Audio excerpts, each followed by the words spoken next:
Nous accueillons aujourd'hui M. Daniel Chartier, professeur titulaire à l'Université du Québec à Montréal. M. Chartier est également le directeur du Laboratoire international de recherche sur l'imaginaire du Nord, de l'hiver et de l'Arctique. Au cours des dernières années, M. Chartier a publié une vingtaine de livres et une centaine d'articles sur la représentation du Nord, de l'Arctique et de l'hiver, les cultures québécoises inuites et nordiques, le pluralisme culturel et l'esthétique de la réception. Il dirige notamment des projets collectifs sur l'avenir du livre dans un contexte nordique, sur l'histoire de la littérature écrite du Nunavik et sur la mise en valeur des littératures inuites. Sa présentation d'aujourd'hui s'intitule « L'émergence des littératures écrites inuites et innu ». Donc, M. Chartier et toute l'équipe de l'INQ vous remercie d'avoir accepté notre invitation et sans plus tarder, je vous cède la parole. Merci. Donc, je remercie l'Institut nordique pour la possibilité de parler des littératures inuites et innu. Donc, on est dans un contexte nordique où deux littératures sont très différentes et en même temps, il y a quelque chose de semblable aux deux.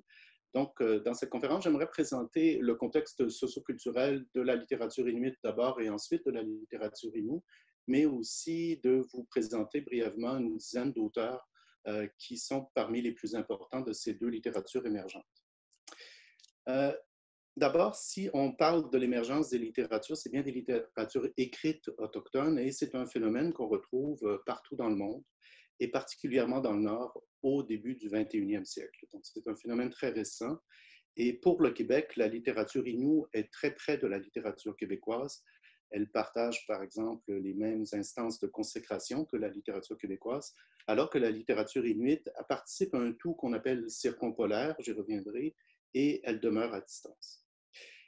Ce qui singularise les deux littératures, c'est d'une part l'usage et les fonctions de la littérature qui sont différentes. Par exemple, l'idée du témoignage, de la guérison, de la transmission du savoir par le récit comme de connaissance. Ça aussi, j'y reviendrai. C'est presque la caractéristique principale de ces littératures et aussi un rapport intime avec la nature.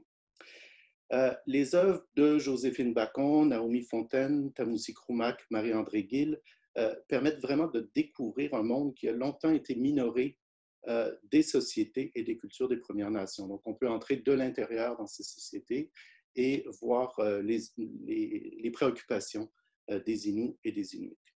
Aussi, le succès international de ces deux littératures témoigne de l'intérêt critique qu'on leur porte aujourd'hui. Les Autochtones, donc, qu'on nomme dans les Amériques aujourd'hui Premières Nations, Métis, Inuits, marquent, avant l'arrivée des Européens, ce qu'on appelle une antériorité historique. Et cette antériorité historique a souvent été effacée. On remet, par exemple, aujourd'hui en question des notions comme Nouveau Monde, découverte de l'Amérique, fondation, qui toutes témoignent d'une non-reconnaissance de la période précolombienne, donc avant l'arrivée de Christophe Colomb et des Européens dans l'Amérique. La différence des cultures autochtones a longtemps été définie par quatre caractéristiques. D'abord, le nomadisme des populations, un rapport intégré avec la nature et le territoire et des pratiques traditionnelles, et aussi l'usage d'une langue ancestrale pour la plupart du temps non européenne. Il y a des exceptions. La situation politico-culturelle est semblable pour plusieurs des nations autochtones et ça a conduit à une prise de conscience et un mouvement de revendication qu'on voit bien aujourd'hui. Pour la plupart des nations autochtones, elles ont subi d'une part le colonialisme, ensuite la mise sous silence de leurs croyances, de leurs pratiques, de leur culture et de leur langue, qui a conduit à l'expression qu'on emploie aujourd'hui est génocide culturel, donc une volonté systématique de détruire les cultures et bien sûr, dans certains cas, au racisme. Dans le domaine culturel, les nations autochtones accusent aujourd'hui ce qu'on appelle un déficit d'infrastructure, c'est-à-dire que dans le domaine culturel, du moins, il y a une absence ou une faiblesse des institutions. Pensons aux bibliothèques, aux archives, aux musées, à la difficulté d'accès à l'éducation supérieure. Comme la plupart des cultures autochtones étaient jusqu'à récemment transmises par l'oralité, la littérature écrite qu'on analyse est en fait une forme étrangère pour la plupart de ces cultures, donc ils doivent s'approprier. Aussi, il faut rappeler que la plupart des cultures autochtones vivent dans un contexte bilingue avec des langues plus puissantes d'un point de vue institutionnel, ce qui met souvent en péril l'enseignement, la transmission et parfois aussi la survie même des langues autochtones. Et en conséquent, donc, cette faiblesse des usages de la langue, pour nous, quand on travaille du point de vue de l'édition et de la traduction, rend particulièrement difficile les initiatives de traduction et d'édition, faute de personnel qui peut assurer la traduction des langues autochtones vers les autres langues ou entre les langues autochtones. La langue aussi, ou la connaissance ou la non-connaissance d'une langue autochtone, est une situation extrêmement délicate pour les écrivains eux-mêmes, selon qu'ils maîtrisent ou ne connaissent pas la langue de leur nation. Par exemple, un écrivain autochtone qui maîtrise l'innu ou maîtrise l'inuktitut et celui qui ne maîtrise pas l'innu ou l'inuktitut, il y aura un décalage entre eux et ça peut conduire à des malaises très profonds. Au Québec, les littératures autochtones, c'est un phénomène récent, porté par un intérêt qui a d'abord été ethnologique et qui est devenu littéraire à compter du 21e siècle. Quelques étapes de cette mise en place de la littérature autochtone au Québec. D'abord, il y a eu la création de la revue Littoral à Sept-Îles sur la Côte-Nord en 2006 et qui a permis, dans un contexte qui était d'abord régional puis national, à mettre en valeur l'apport littéraire des Inuits. Il y a eu ensuite, en 2003, la fondation de la maison d'édition Mémoire d'Encrier à Montréal, qui a commencé à publier surtout des textes inuits, mais qui a dégagé les œuvres littéraires inuits de leur contexte ethnologique pour mettre de l'avant la valeur littéraire. Et les grandes écrivaines que je vous ai mentionnées, qui sont inuits, ont presque toutes été publiées à cette maison d'édition Mémoire d'Encrier. Et finalement, et ça témoigne d'une prise du processus éditorial par les Premières Nations, on constate la fondation de l'éditeur Huron-Wendat Annénorac en 2010 et la création d'un premier salon du livre des Premières Nations à Wendake en 2011. On doit noter aussi que ce que j'appellerais le succès critique fulgurant de certaines de ces auteurs, Joséphine Bacon, Naomi Fontaine, Natacha Canapé-Fontaine, qui ont même remis en cause les bases même de la définition de la littérature québécoise.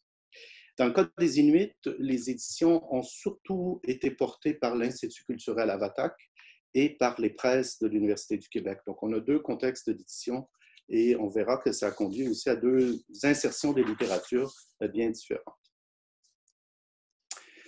J'aime bien cette carte où on montre le Québec plutôt dans sa dimension vers le nord et vers le nord-est, où on voit très bien que nos voisins sont en fait le Nunatiavut, le Nunavut, le Groenland, le Canada, les États-Unis bien sûr, mais on les connaît bien, mais que dans nos dimensions de frontières, il y a un lien direct avec d'autres régions qui sont surtout inuites. Et cette carte, bien sûr, sur laquelle je reviendrai aussi, qui montre que dans l'entièreté du territoire, le Québec est d'abord un territoire marqué par l'autochtonie et secondairement au sud par une présence européenne ou d'origine européenne. Quand on regarde les Inuits, et je présenterai d'abord la situation géoculturelle des Inuits, on constate que c'est probablement le peuple des régions arctiques. Donc, c'est le peuple qui, parce qu'il s'étend sur un territoire qui va de la Sibérie au Groenland, avec environ 150 000 personnes, c'est le peuple qui occupe le plus grand espace dans l'Arctique. Bien sûr, les Inuits ont des situations variables selon les régions où ils habitent. D'un point de vue littéraire, il y a des influences de langues européennes très diverses, surtout l'anglais, le français, le danois et l'allemand également. Et la population des Inuits se répartit assez également, avec une population un peu plus grande au Groenland de 55 000 personnes sur les 150 000, 2 500 au Nunatiavut, au Labrador, 15 000 au Nunavik au Québec, 35 000 au Nunavut et ensuite dans les régions de l'Ouest, en Alaska, et 2 000 en Sibérie. Et il ne faut pas oublier aussi qu'il y a maintenant une population urbaine dans les villes, principalement à Montréal, à Ottawa, à Winnipeg et à Copenhague. 95% de la population inuite du Québec utilise l'inuktitut dans la vie courante. Et c'est un fait important à rappeler parce que c'est un des plus hauts taux pour un peuple autochtone des Amériques.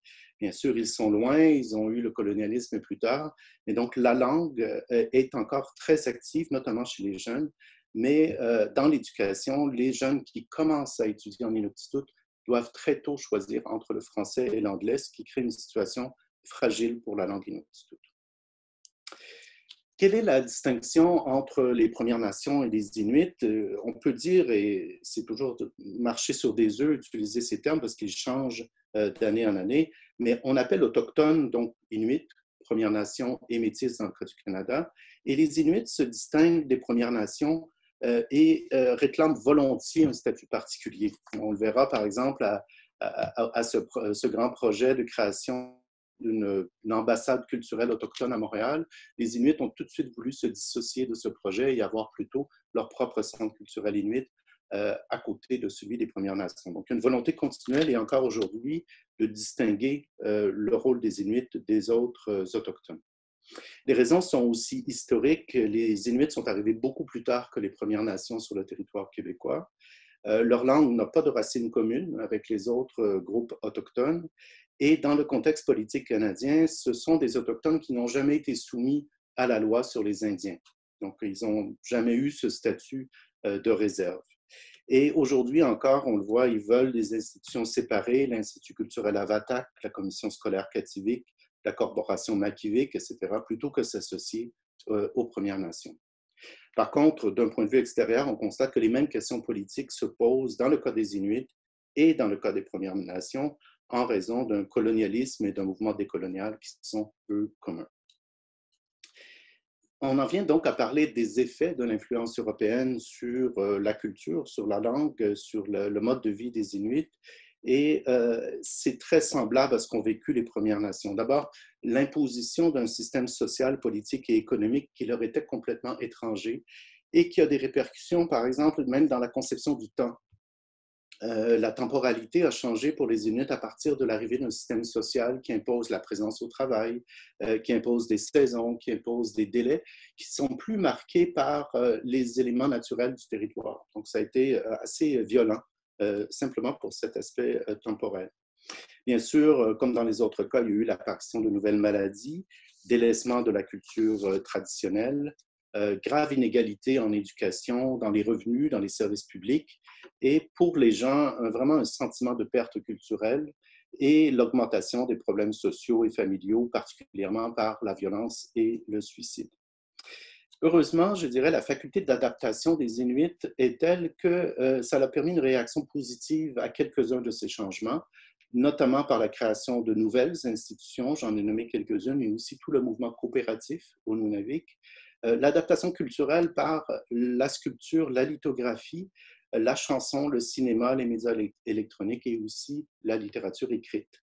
Et finalement, une grande résilience linguistique. Donc, les Inuits, malgré tous ces changements, ont conservé leur langue dans l'usage de tous les jours. La différence aussi des Premières Nations et des Inuits tient à leur situation circumpolaire, donc circumpolaire partout autour du pôle. Et ça fait en sorte que pour les Inuits, ils ont toujours une identité multiple selon les territoires où ils vivent.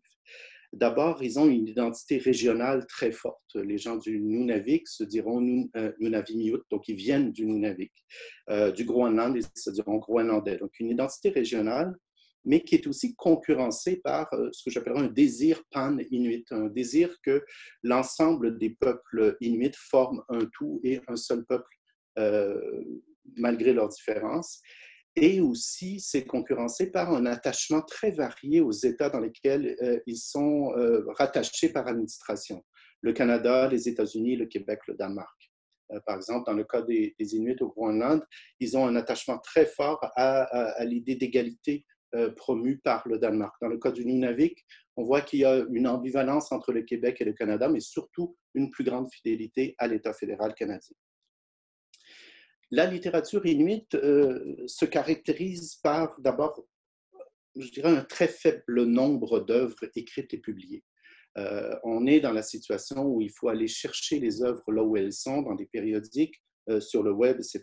Mais le nombre d'œuvres publiées n'est pas ce qui est la plus grande force de cette littérature. Il faut dire aussi que la forme écrite n'apparaît qu'au milieu du 20e siècle. Donc, on est vraiment dans un phénomène très récent d'un point de vue littéraire et que cette littérature aujourd'hui est dispersée dans des journaux, dans des périodiques et dans des lieux de publication numérique. Les caractéristiques principales de la littérature, ce sont les récits de vie. Un récit de vie vu comme une manière de faire survivre pour la collectivité une façon de vivre au-delà de soi. comme par exemple le récit de Tamoussi Kroumak, j'y reviendrai, qui est probablement l'écrivain le plus intéressant de ce corpus. On trouve aussi dans les textes une prise de parole politique, inspirée par la révolte ou par l'urgence de la lutte contre les changements climatiques, dans une perspective qui est à la fois culturelle et féministe, comme par exemple chez Shilawat Cloutier du Nunavik, et j'y reviendrai aussi sur son œuvre. La littérature inuite, d'un point de vue littéraire, c'est un cas fascinant et extrêmement complexe de l'époque contemporaine.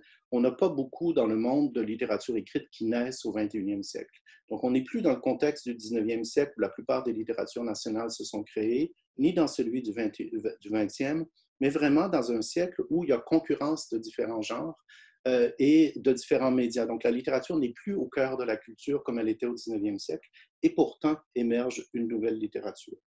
Et donc, il y a, je dirais, concurrence de toutes les formes de diffusion du littéraire, numérique notamment. Et bien sûr, comme c'est une littérature qui était orale, on retrouve des traces de l'oralité qui ne se consument pas et probablement qui ne se consumeront probablement jamais. Par exemple, dans les productions contemporaines, on a le spoken word. Le spoken word, c'est une façon de réciter la poésie, mais pour le vidéo, donc une certaine musicalité, ou dans les joutes orales qui sont plus traditionnelles chez les Inuits. La littérature inuite, elle prend forme à plusieurs endroits aussi, ce qui est inhabituel. Dans une cohabitation, une utilisation croisée des langues. Dans le cas du Nunavik, on a l'inuktitut, le français et l'anglais.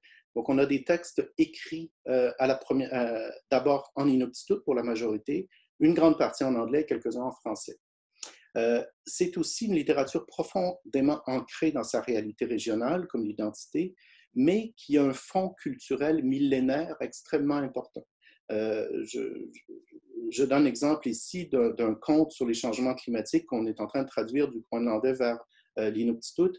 Et en fait, sous le prétexte d'un récit pour la jeunesse, on prend appui sur les grandes notions de Nuna et de Sila, qui sont les plus importantes notions de la pensée inuite, qui relèvent du lien de la personne au territoire, au temps et aux esprits. Donc, un fond culturel millénaire qui donne la force et, je dirais, la cohésion de cette littérature. Et aussi, quand on est Inuit, et ce sera différent dans le cas des Inuits, on sait qu'on fait partie d'un tout circumpolaire. Donc, il n'y a pas beaucoup de liens personnels pour des raisons de transport, notamment entre les différentes personnes du monde Inuit, mais pourtant, il y a une certaine cohésion du fait que les Inuits ne sont pas sur un seul territoire, mais peuvent compter sur l'appui de d'autres ailleurs. Donc, un faible volume pour la littérature, mais certainement une place de plein droit dans le patrimoine culturel universel. Cette littérature, bien sûr, traduit les inconforts, les conflits, les accommodements des Inuits qu'on ne verrait pas dans les œuvres écrites par des auteurs de l'extérieur sur ces territoires. J'en fais pas mention ici, mais quand on parle de littérature groenlandaise, dans la plupart des cas, on a des textes de danois, d'allemand, de français, d'anglais, etc., qui ont parlé de ce territoire. Même chose pour le Nunavik ou le Nunavut. Alors qu'on parle ici vraiment des gens de ces territoires qui prennent la parole et qui nous apportent un message bien différent des récits usuels de l'article. Il y a plusieurs façons pour les écrivains de prendre la parole. J'en nommerai 4 ici. Parfois, les écrivains inuits ne nous parlent pas. Ils parlent à leur propre population, aux gens qui sont autour d'eux. Et c'est une façon de survivre, de transmettre des savoirs vers d'autres au-delà de la mort. Le deuxième, c'est de parler au nom des siens, au nom des Inuits, et donc se défendre par rapport aux autres qui sont à l'extérieur. Dans d'autres cas, il y a un devoir de parler aux autres dans des formes culturelles empruntées. Et là, on s'adapte. Par exemple, un Inuit qui écrira du théâtre ou qui écrira du roman. Donc, il prend la forme étrangère et va, dans un dialogue avec l'autre, transmettre un contenu dans une forme qui ne lui appartenait pas ou n'appartenait pas à cette culture. Et finalement, on a aussi tout un courant d'une volonté de se sortir ou de dénoncer une situation inégale et injuste due au colonialisme. Et là, on a une littérature de la révolte où les écrivains témoignent de la révolte qu'on peut avoir. Je vais vous présenter quelques-uns des auteurs inuits ici. Je vous montrerai aussi un site qui est en construction qui sera utile pour comprendre les auteurs inuits. Mais d'abord, de regarder avec quelques-uns des grands auteurs du Nunavik, aller directement vers des œuvres. Donc, je l'ai dit, Tamoussi Kroumak, c'est pour moi l'auteur le plus important du Nunavik et un des grands auteurs du monde circumpolaire. Quelques mots sur lui. C'est d'abord un auteur autodidacte. Donc, il sait, au moment où il prend la parole et commence à écrire, qu'il cesse d'être chasseur. Et donc, il devient dépendant pour transmettre une pensée au-delà de lui-même dans le futur. C'est aussi un des rares écrivains unilingues inuktitut. Dans le contexte autochtone, c'est surtout marqué par le bilinguisme. Donc, la pensée de Tamoussi Kroumak qu'on retrouve en traduction, en fait, elle a une pensée inuit, disons, plus cohérente que dans d'autres cas où il y a déjà un dialogue dans la pensée entre deux langues et deux systèmes conceptuels ou trois. Il a voulu transmettre sa connaissance de la langue inuit et la considérait très importante. C'est lui qui rédige le premier dictionnaire inuktitut. Il veut transmettre aussi les bouleversements du monde inuit et c'est pourquoi il écrit son autobiographie. Et son œuvre, et c'est son principal intérêt, permet de suivre dans un petit village de la baie du Tson l'ensemble des changements survenus au cours du 20e siècle. L'arrivée du cinéma, de la guerre, de l'école, du gouvernement, des services sociaux, des langues étrangères. Et à chaque fois, on voit l'adaptation qu'il propose aux siens. Il sent bien sûr la pression extérieure sur sa propre culture, mais comme il s'adapte beaucoup, il va plutôt à chaque fois d'essayer de trouver ce qui serait bon pour les Inuits dans les formes étrangères qui arrivent chez lui. Tamoussi Kroumak a rencontré René Lévesque, qui est devenu son ami, et ça lui a inspiré le titre qui est donné à son autobiographie ici, « Je veux que les Inuits soient libres de nouveau ». Donc, avec René Lévesque, il disait « Je veux que les Québécois soient libres et je veux que la langue soit importante ». Tamoussi Kroumak dit « Moi aussi, pour les Inuits ». Et donc, chacun partage un même combat, si on veut, pour deux peuples différents. Il était tout à fait conscient de la vulnérabilité que cause l'écriture, et c'est un geste universel. Un écrivain passe son temps pour les autres, à transmettre quelque chose qui va aller au-delà de sa propre mort, et du même coup se rend dépendant des contingences matérielles. Et Tamoussi Kroumak en avait tout à fait conscience dans un passage de son récit où il dit « Quand je quitte le harpon qui permet de chasser et je prends la plume qui permet d'écrire, je suis complètement dépendant des autres pour survivre. Et pourtant, je vais transmettre leur expérience au-delà de moi-même. » Donc, cette belle volonté de la littérature pour porter au-delà de soi quelque chose. Autre écrivain très connu du Nunavik, en fait, qu'il a écrit le premier roman inuit au Canada, c'est Marcosi Patsuk, qui a écrit Le Harpon du chasseur, qui a été traduit en de très nombreuses langues. C'est une œuvre qui ressemble à un roman. Il est intitulé comme roman, alors que c'est plutôt un récit traditionnel, mais qui est une œuvre très cohérente. Marcosi est décédé donc au printemps de 2020, il y a quelques semaines seulement. Il aurait été le premier pilote d'avion inuit au Canada, donc encore quelqu'un qui, sous des aspects de l'écriture, cherche aussi une adaptation avec le monde qui est autour de lui. L'œuvre de Chilawat Cloutier, j'en ai parlé tout à l'heure, est l'œuvre d'abord d'une environnementaliste, d'une féministe, d'une politicienne, et même si son œuvre est très récente, Le droit au froid, ici traduit en français en 2019, d'un récit qui s'appelle The Right to be Cold en 2015, va lier à la fois les éléments de biographie de sa vie, de son combat politique, mais le message principal de Chilawat Cloutier, c'est que les changements climatiques affectent la capacité des Inuits de maintenir leur culture, leur langue, et a aussi des aspects féministes au sens où le rôle des femmes doit changer en fonction d'un impératif qui vient de l'extérieur. Donc, son discours est vraiment universel et important au sens où on constate que les changements dans le climat, ce droit au froid qu'auraient les Inuits, n'a pas que des impacts sur la santé, sur le territoire, sur les éléments matériels qui sont autour de nous, mais aussi sur la capacité d'une culture qui est née par le froid et dans le froid à survivre au-delà d'elle-même. L'œuvre de Zebidi Nungak est une œuvre beaucoup plus politique. Zebidi Nungak a publié d'abord en anglais en 2017, puis en français, un essai qui s'appelle « Contre le colonialisme dopé aux stéroïdes », où il raconte finalement son combat politique pour les droits des Inuits au Nunavik. C'est un écrivain intéressant au sens où c'est le premier à utiliser la satire, l'humour, pour renverser les stéréotypes dont sont victimes les Inuits, et notamment les stéréotypes dont sont victimes les Inuits, et ça nous intéressera dans le cadre de l'Institut nordique, de la part des chercheurs. Les Inuits, on le sait, sont très étudiés de toutes parts, et Nungak s'en moque en réalisant par exemple un film où les Kranunat, donc les autres, les Blancs pour l'essentiel, ceux qui viennent de l'extérieur, sont moqués puisque son film s'appelle Why White People Are Funny. Et en fait, Zebili Nungak imagine la création d'un institut de l'homme blanc où on va étudier les habitudes de l'homme blanc, sa langue, sa culture, etc. Donc, il renverse la position que bien des chercheurs ont sur les Inuits pour dire, nous allons observer dans un centre de recherche sur l'homme blanc les caractéristiques qui sont les vôtres. Et c'est pour démontrer en fait la simplification qui est en jeu quand on fait ce genre d'études trop générales. Et dans ce livre, donc, il prend la parole vraiment pour dénoncer la position coloniale sur les Inuits, notamment au Québec. Et son œuvre marque vraiment le début d'une opposition qu'on peut appeler post-coloniale, ce qui n'était pas le cas dans les autres écrivains dont j'ai parlé jusqu'à maintenant. J'aimerais parler aussi de Johnny Utangak. Son œuvre est beaucoup moins connue. On est en train d'éditer son livre qui s'appelle Le livre de la neige. Pour moi, c'est intéressant parce que c'est quelqu'un qui veut parler d'abord aux Inuits plutôt que parler aux autres. Et c'est un mouvement qui est important, dans lequel on a peu accès. Johnny Utangak a écrit plusieurs textes, mais surtout un livre qui s'appelle Panak, et qui est un guide de survie dans le froid et la neige.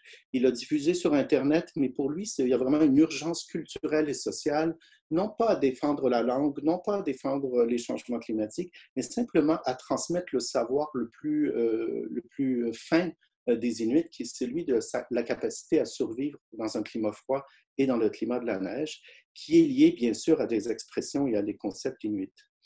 Je lis ici un extrait d'une entrevue qu'on a fait ensemble qui moi, m'a beaucoup marqué parce que les genres littéraires qui sont les nôtres ne semblent plus s'appliquer dans le cas de Johnny Utangak. Nous, on aimerait bien que des Inuits écrivent des romans, écrivent du théâtre, écrivent de la poésie, alors que lui, il dit la forme la plus contemporaine et nécessaire aujourd'hui, c'est plutôt un guide de survie qui va transmettre aux autres une façon de comprendre le monde.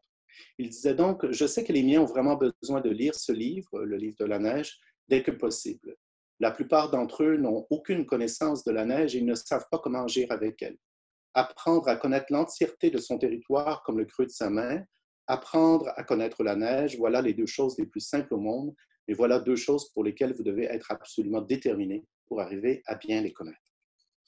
Sur les littératures inuites, je le présente ici vraiment de façon préliminaire. Ce n'est pas un site qui est terminé, mais il sera lancé au début de l'automne. On ressentait la volonté de présenter les littératures inuites, d'abord celles du Nunavik, Nunavut et Groenland, en présentant d'abord les œuvres qui sont là, les essais qui sont, et en rédigeant des biographies pour les auteurs inuits. On ne trouvait à nulle part, sauf pour Marcosi, peut-être pour Krumak, des détails biographiques sur les auteurs. Donc, le but du site est très, très simple et témoigne aussi de la faiblesse des études sur la littérature inuite en ce moment. On ne dispose pas de répertoire des auteurs, on ne dispose pas de biographie sur les auteurs, de répertoire aussi des livres qui sont publiés par les Inuits. Et ça nous a permis d'amorcer ce qui s'appelle une chronologie culturelle, c'est-à-dire qu'on met simplement les dates de naissance, de mort et de publication de chacun des livres. Et pour moi, qui est historien de la culture, c'est une révélation parce qu'on voit qu'il y a une cohérence dans la mise en place de ces littératures dans l'article. Donc, le site est disponible, je pense qu'il est aussi sur le site de l'Institut nordique du Québec qui s'appelle simplement inuitucam.ca. Je passe maintenant, puisque le temps file, à la situation des Inuits. Pourquoi parler des Inuits? Parce que la situation est très différente et permet de comprendre le lien entre les deux, ce qui les ressemble.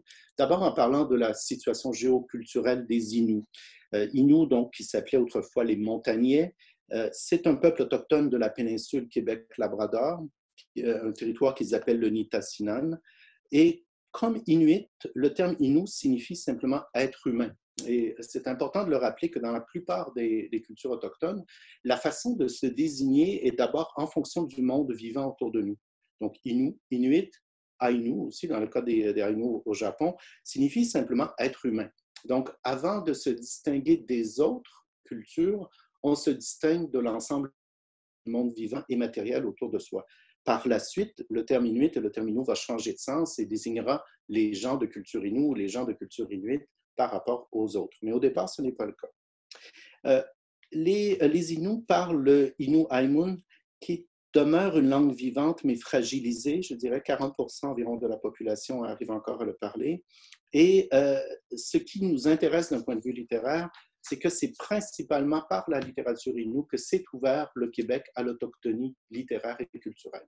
Donc, par de grandes écrivaines qui ont reçu une attention médiatique importante et qui a changé complètement la perception qu'on peut avoir des Premières Nations. La différence avec les Inuits, et elle est notable, c'est que quand vous êtes Inuit, vous êtes au Nunavik, par exemple, et vous savez qu'il y a des Inuits dans tout l'espace circumpolaire. Vous n'êtes pas seul. Alors que dans le cas des Inuits, ils ne vivent que sur le territoire québécois et au Labrador, dans le Nitassinan, et qu'ils savent qu'ils ne peuvent compter que sur eux pour défendre leur culture.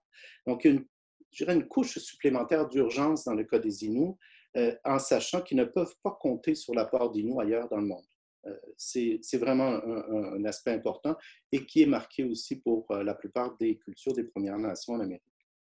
C'est une littérature qui s'écrit, se publie en Innu et en français, selon les écrivaines. Elle a aussi une grande particularité, c'est que la littérature Innu n'est écrite que par des femmes. On n'a aucun homme qui a écrit un livre de la culture Innu.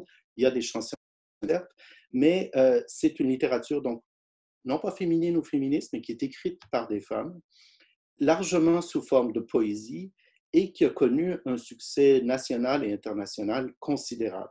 Elle a permis pour les lecteurs d'entrer enfin dans la réserve, comprendre de l'intérieur la situation, la perspective, les aspirations des Inuits, et elle n'a pas d'équivalent parmi les Premières Nations au Québec. On aurait les Huron-Wendat qui ont publié plusieurs œuvres, mais ces dernières n'ont pas obtenu le succès critique des écrivains Inuits. Je vous donne un seul exemple de ce succès. Joséphine Bacon, qui n'écrit que de la poésie, a vendu plus de 20 000 copies de ses recueils de poésie. Donc, en France ou au Québec, un recueil de poésie se vend entre 300 et 500 copies. Donc, on est vraiment dans un autre ordre de grandeur et qui a fait une grande renaissance au 21e siècle de l'intérêt pour les cultures autochtones. Donc, les Inuits, vous le voyez sur la carte ici, c'est ce qui est en jaune. Donc, c'est un immense territoire qui va du lac Saint-Jean jusqu'au bout de la péninsule du Labrador à l'est et aussi qui remonte un peu vers le nord, puisqu'il y a une réserve aussi près des Naskapi, au milieu du territoire québécois. Donc, la littérature Innu, c'est le fait de 6 femmes principalement, qui ont une grande cohérence intergénérationnelle. Je n'entrerai pas ici en détail, mais je vous les présente brièvement, puisqu'il faudrait tenir compte pour les comprendre dans l'ordre que je vous présente ici, qui va disons, de la plus traditionnaliste à la plus contemporaine. Il faut tenir compte de ces écrivains d'abord où elles sont nées. Dans certains cas, c'est le cas de Anantan Kapesh et Rita Mistokosho. Ce sont des femmes qui sont nées dans la toundra ou, comme ils disent, sur le territoire. Donc, les réserves n'étaient pas encore là. Et donc, leur première expérience, c'est celle vraiment de la survie dans la forêt et aussi uniquement de la langue Innu. Alors qu'à partir de Joséphine Bacon, on a des gens qui sont nés dans les réserves et qui ont fréquenté l'école occidentale. Et à mesure qu'on avance, il y a bien sûr une perdition de la langue Innu qui fait en sorte que certaines vont avoir un mélange culturel plus important. C'est le cas de Marie-André Gill, née en 1986. Et Marie-André dit bien, je fais de la littérature québécoise et je fais de la littérature Innu, donc un mélange qui est là. Il y a aussi une différence donc, dans l'éducation, dans la langue, dans le lieu de naissance, mais aussi dans l'implication sociale. Les premières écrivaines, c'est le cas d'Antan Kapesh et Rita Mistokosho, sont chefs ou vice-chefs de leur réserve ou de leur village, alors qu'à mesure qu'on avance, on a des gens qui sont plus préoccupés de littérature, de questions sociales, ou qui arrivent à des mouvements d'opposition, comme le Idle No More, dans le cas de Natacha Canapé-Fontaine. Anantan Kapesh, son livre, le titre de son livre lui-même dit exactement ce qu'elle fait dans cette œuvre. Je suis une maudite sauvagesse. Elle dénonce le racisme, elle dénonce le rôle des Blancs dans la culture, de ce génocide culturel systématique qui a eu lieu pour les Inuits. Et je dirais que les Inuits sont chanceux d'avoir eu quelqu'un comme Anantan Kapesh au début de leur littérature, puisque c'est une littérature tellement fâchée qui permet de mettre un manifeste au début et d'ensuite d'arriver à des positions plus littéraires et moins politiques par la suite. Elle a été chef de son village, elle a écrit un autre livre qui s'appelle « Qu'as-tu fait de mon pays », qui est aussi une œuvre de revendication politique, mais elle est pour les écrivaines d'aujourd'hui la première grande écrivaine Innu. Et d'ailleurs, Naomi Fontaine lui a consacré son mémoire de maîtrise, donc elle qui peut accéder à l'éducation supérieure que les autres auxquels les autres n'avaient pas accès. Elle consacre son mémoire de maîtrise et c'est elle qui fera cette réédition chez Mémoire d'Encrier en 2019 de cette œuvre. Donc, une tradition qui commence à s'inscrire entre ces femmes Innu les unes envers les autres. Rita Meztococho écrit de la poésie. Vous voyez ici, elle le publie en format trilingue, mais elle écrit en Innu et en français. Son œuvre est une poésie plus traditionnelle, mais ce qu'il y a de particulier dans son destin, c'est que c'est elle qui a fait connaître la littérature Innu ailleurs dans le monde, notamment par un lien qui s'est créé via les pays nordiques, via la Suède, où l'écrivain français Jean-Marie Le Clésio, lorsqu'il obtient le prix Nobel de littérature en 2008, la salue dans son discours d'ouverture du prix Nobel comme l'une des plus grandes voix de la poésie contemporaine. Donc, Rita Meztococho, qui était plus ou moins connue que sur la Côte-Nord, est promue, disons, au cœur de l'institution la plus importante de la littérature dans le monde, et ça a donné une reconnaissance importante pour la littérature Innu. La plus connue, et pour moi l'œuvre la plus cohérente des écrivaines Innu, c'est Joséphine Bacon. Elle publie toujours des recueils de poésie bilingues, en Innu et en français. Elle est dans le dialogue avec les autres. Elle n'a publié que 3 recueils de poésie. Et en littérature, quand on publie peu, parfois c'est un bon signe aussi, c'est-à-dire qu'elle prend le temps d'avoir une œuvre différenciée les unes des autres. C'est une œuvre extrêmement mature aussi qui réfléchit sur les conditions d'être Innu. Et à la fin, dans son dernier recueil qui s'appelle « Quelque part », elle réfléchit aussi à l'angoisse de devenir une aînée qui est si importante pour les Autochtones, en se disant « je ne sais presque rien et pourtant les autres viennent à moi pour savoir ce qu'est la culture » et ça m'inquiète beaucoup. Ces poèmes sont parfois politiques, mais comme je disais toujours dans un dialogue, je me permets ici de citer un des poèmes de Joséphine Bacon qui est très beau, qui donne le ton de sa poésie. « Mes os font mal, frémissant du manque de mots, une douleur se fige sans pouvoir raconter, qu'un hier lui échappe. Je rêve d'un seul récit qui dicterait sans faute toute une vie vécue. Tu ne me regardes pas. Tu ne me vois pas, tu ne m'entends pas, tu ne m'écoutes pas, tu ne me parles pas. Tu es ici en conquérant de ma terre, tu m'emprisonnes dans ma terre, tu me prives de mon identité, tu me prives de mon territoire, tu m'enchaînes dans des réserves que tu as créées. Je veux être maître de mon esprit. Qui suis-je? Tu ne me connais pas. Trois autres écrivaines importantes de la littérature Innu. Naomi Fontaine, son roman Cuisipan a été un grand succès critique et un grand succès d'édition qui s'est transformé en film par la suite. C'est un roman sous la forme de fragments qui, pour bien des lecteurs, a permis d'entrer dans la réserve. Et Naomi Fontaine a cette esthétique particulière qui dit, elle le dit elle-même au début de son livre, « Bien sûr que j'ai menti, que j'ai mis un voile blanc sur ce qui était sale. » Donc, Naomi Fontaine est tout à fait consciente des stéréotypes que les autres ont des Premières Nations et des Inuits en particulier. Et elle s'est dit, je ne remettrai pas ces stéréotypes négatifs dans mon œuvre, je ne me révolterai pas contre eux, mais au contraire, je veux montrer la beauté de notre vie chez les Inuits et dans la forêt ou dans le territoire. Donc, il y a une volonté de montrer la beauté et de la force des relations entre les Inuits et elle s'inscrit tout à fait dans ce qu'on appelle un formalisme autochtone qui est présent dans plusieurs autres nations. par l'idée du fragment, de l'autobiographie, du mélange des genres dans son œuvre qui est extrêmement réussi. Donc, Naomi Fontaine est devenue aussi une vedette médiatique, comme bien d'autres, à tel point qu'elle s'est retirée à un moment donné du monde littéraire et du monde médiatique pour enseigner aux enfants Inuits de son village. Donc, elle s'est dit, je suis là pour défendre les Inuits. Et elle avait l'impression qu'à un moment donné, invitée à l'étranger, invitée à l'université, dans les cégeps, etc., qu'elle servait plus la cause de la défense des Inuits en dehors du monde Innu que dans sa propre réserve. Aujourd'hui, elle est revenue à l'écriture et pendant un certain temps, elle a senti le besoin de revenir dans la réserve et on pourrait en discuter longtemps, mais c'est un mouvement qu'on retrouve chez la plupart des écrivains autochtones aujourd'hui. Natacha Canapé-Fontaine, je l'ai dit, donc une écrivaine beaucoup plus militante, c'est celle qu'on va retrouver sur les scènes de lutte contre le colonialisme, mais sa démarche est aussi exceptionnelle au sens où elle a une démarche féministe où elle associe le corps et le discours de la femme autochtone comme un discours politique.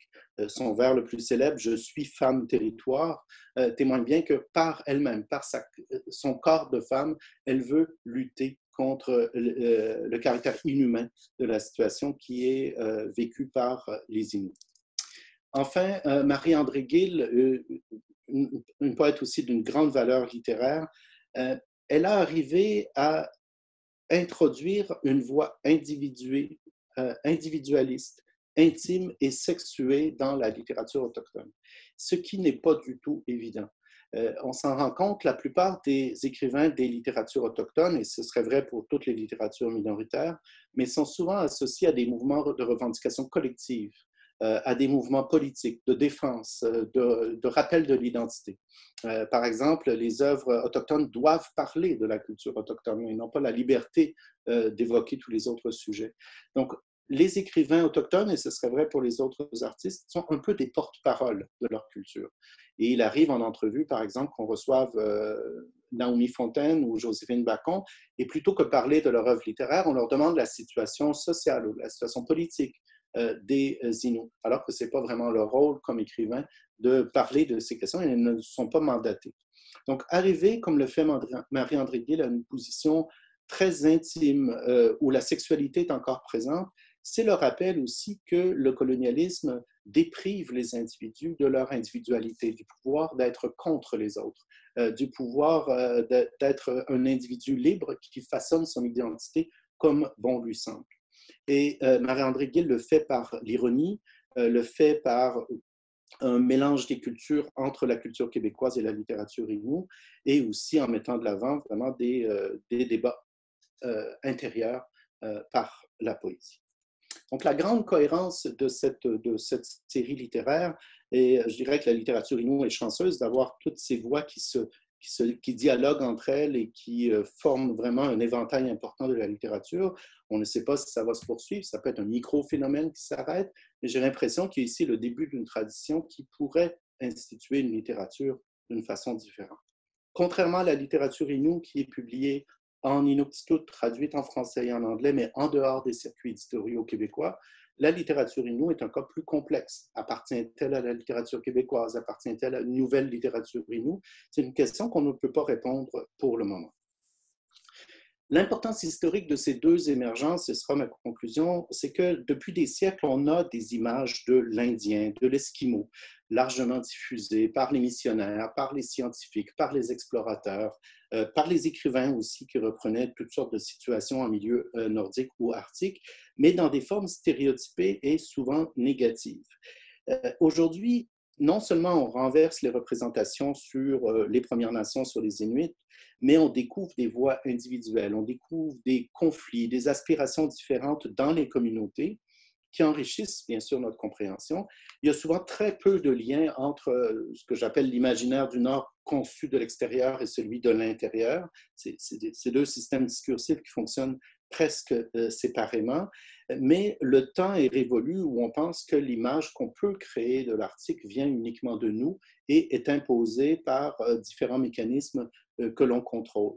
On a aussi des voix qui portent des thèmes qu'on n'avait jamais entendus.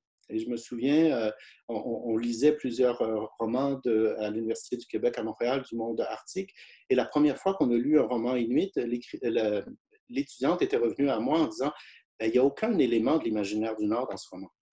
Et ça nous avait tous frappés, au sens où est-ce qu'il y aurait un système symbolique qui nous appartient au Sud et qui représente le Nord, et quand les gens du Nord prennent la parole, ils ne reprennent pas nécessairement ces modes de représentation, et donc on arrive à une conception beaucoup plus riche du monde qui est autour de nous. Et ce serait sans parler des solutions qu'apportent les langues autochtones à différents concepts de relations du territoire qui sont beaucoup plus près de ce qu'on appelle du développement durable ou de l'écologie, mais qui vont dans des concepts comme Sila ou Nuna à des positions plus radicales, mais aussi plus intégrées. Cette naissance ou cette émergence des littératures écrites, on doit leur donner toute l'attention. Elle nous force à plusieurs questions aussi, non seulement sur notre rapport au Nord et à l'Arctique, mais aussi à notre propre rapport à la culture et à la littérature. On a aussi ici des œuvres où l'usage de la littérature n'est plus le même, avec des présupposés politiques et ethnocentristes qui sont déplacés. On peut se poser aussi la question de quelles précautions éthiques doit-on prendre pour lire ces œuvres, pour les faire connaître. S'agit-il d'œuvres coloniales, d'œuvres post-coloniales ou d'œuvres décoloniales? Il y a toute une différence selon le statut politique, la position de l'auteur. Comment on peut avoir une littérature écrite et tenir compte toujours de l'oralité, du rapport très intime au territoire de la part des Autochtones, rapport au temps, à la représentation aussi de la violence, des traumatismes qu'ils ont vécus.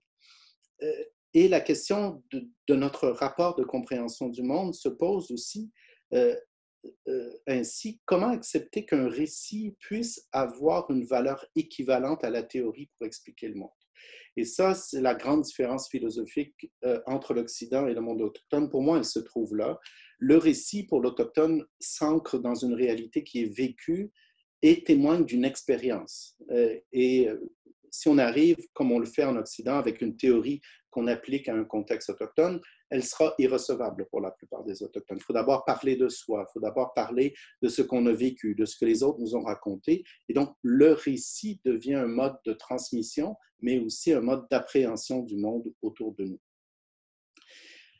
Je dirais que la plupart de ces questions sont sans réponse aujourd'hui. On est vraiment dans une faiblesse de connaissance des littératures autochtones, mais bien qu'on les entende de plus en plus dans les médias, il y a relativement peu d'études, mais on sent que quelque chose de déstabilisant, de fragmentaire, de radical, de global ouvre un chantier critique d'une part et aussi la possibilité d'une nouvelle connaissance du Nord et de l'Arctique.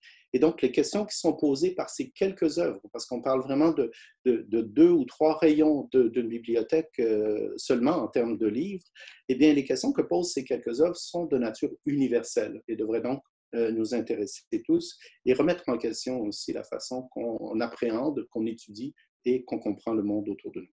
Je vous remercie.